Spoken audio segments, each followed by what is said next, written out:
Survival is one of those words in business that I guess you speak to somebody who might focus purely on profits, or they might look at it in a different. Hang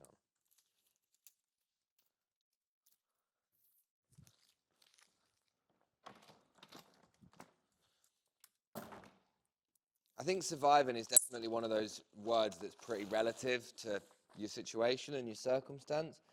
Um, in the quote from the owner of Hundreds, Ben Hundreds, I think his whole ethos was, when times get hard and cut fast.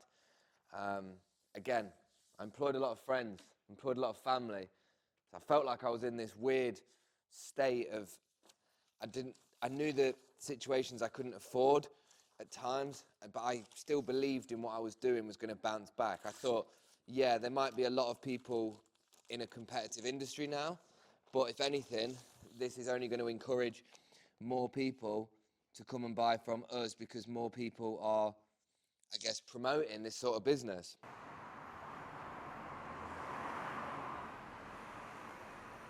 In all honesty, that wasn't the case. And it wasn't without trying, obviously. I think we spent so much money on advertisement. We've built such a repertoire with the way that we advertised on Facebook ads, not Facebook Marketplace for a brand like this, obviously not. And was building. We was still investing in what we was doing. But sometimes you kind of have to look at the picture and try and look at something as almost wide scope as possible. So had all these members of staff employed, family, friends, and I'm thinking, I can get rid of everybody, I can sacrifice all the people that I think are close to me to save a business so that it's just me. Kind of didn't do things in the way that I look back at maybe should have been best for the business. Things that might have saved me from having to do what I did later on down the line, shortly after everybody went. But again, I didn't have a background of business. I didn't have a million people advising me. I was just taking decisions in that moment based on what I thought was what would be right based on the situations. Probably acted with a little bit more emotion than business mind at times. But again, creative thinking person, using, models, trying to have this cool image about things, obviously coupled with being a little bit too flippant with the severity and reality of situations. So we're at this point where the business is, nosediving. I've been sort of taking a few approaches. Still got some members of staff, still got probably 80%, some of them that had left, some of them that we kind of got rid of due to it being part-time. But obviously with full-time people, it was just one of those situations that felt really hard because we still needed people to bag orders and to manage the business itself, essentially. But we obviously weren't generating enough to justify such a big outgoing all the time.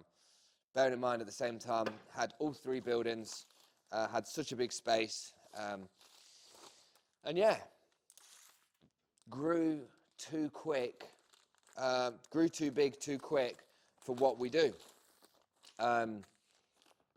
Yeah, pretty much. So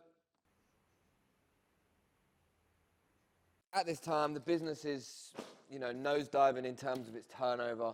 We're going down and down. I'm sort of panicking, but trying to be, realistic, still using models at this point, still investing in the vision, kind of thinking, like a lot of people in business seem to sort of say, you've got to ride the storms out, you just got to keep riding the storms out, and try and make it through the other side. I'm being honest, if I am, I think sometimes you've just got to take a sharp turn and you've got to be prepared for how that turn might feel. And I think looking back, I wish I'd maybe took the hard turn a bit sooner because of what happened next. So we kept going, and then due to sort of sheerly where we were, some members of staff sort of felt like they had to leave, or like they felt like leaving was the right decision. for themselves. Some people found other jobs, and life moves on, people move on. And that's kind of what happened. So a lot of staff started to go. We were still running the brand, because you don't just stop a brand in the tracks. It still keeps going.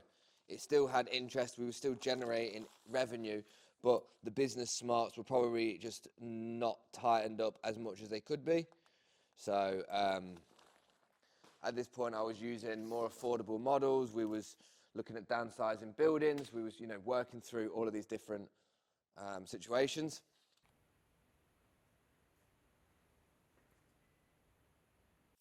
It just got really tough. A business, what we was doing before, we was spending a lot of money on advertisements, generating 6 figures per month, which is insane to me for like secondhand, like vintage clothing. Like, just to think about, like, that is insane. We've sold the best part of 1 million individual items, which still to this day is going to be one of my little achievements that I say I did do that. We have been doing that. Just insane. Just insane.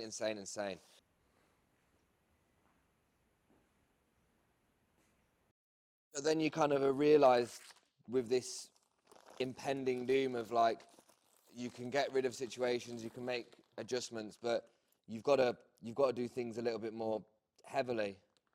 So this was actually something that happened a little bit before, but we took, the governments were doing all these loans to help support small businesses. Help, they say.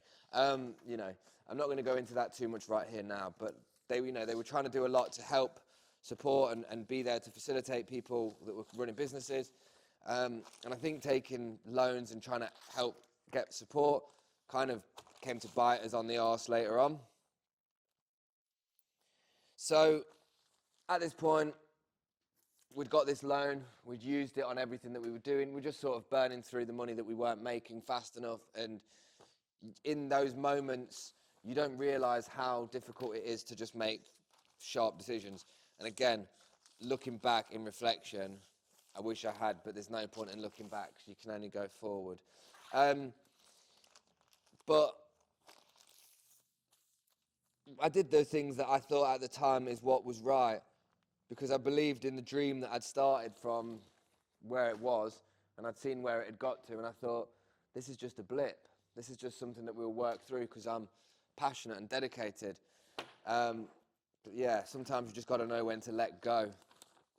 And unfortunately, like I say, I let go probably a little bit too late, and as a result, we were playing catch up with, sadly, a lot of debt, like most businesses do. When they start to expand, you take out loans, you try and get investment, you're trying to basically build this thing into being a proper business, past the point where you go from a bedroom to having a space like this, but then also having it so it's, potentially got shops, and you become a franchise, and you know how the sort of economy of the businesses tend to grow. So then, yeah, we were essentially playing catch up. And we got caught up, in short, and to not divulge too much, but basically what we were owing now HMRC in sort of bills that they'd overly charged us on, and loans that we couldn't pay back. We've realised that the only thing to do, the only causable action that would sort of put us in a safe spot would be to close. So that was one of the hardest decisions to have to actually make.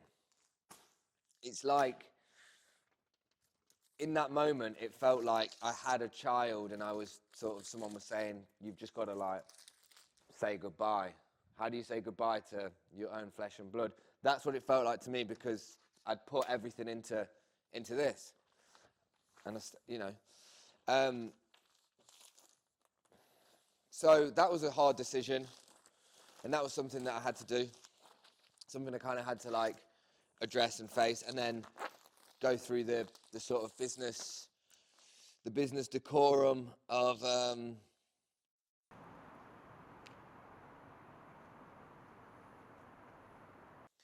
closing the business and doing it properly. So we did that, and we closed the business for, I don't know, maybe 4 months.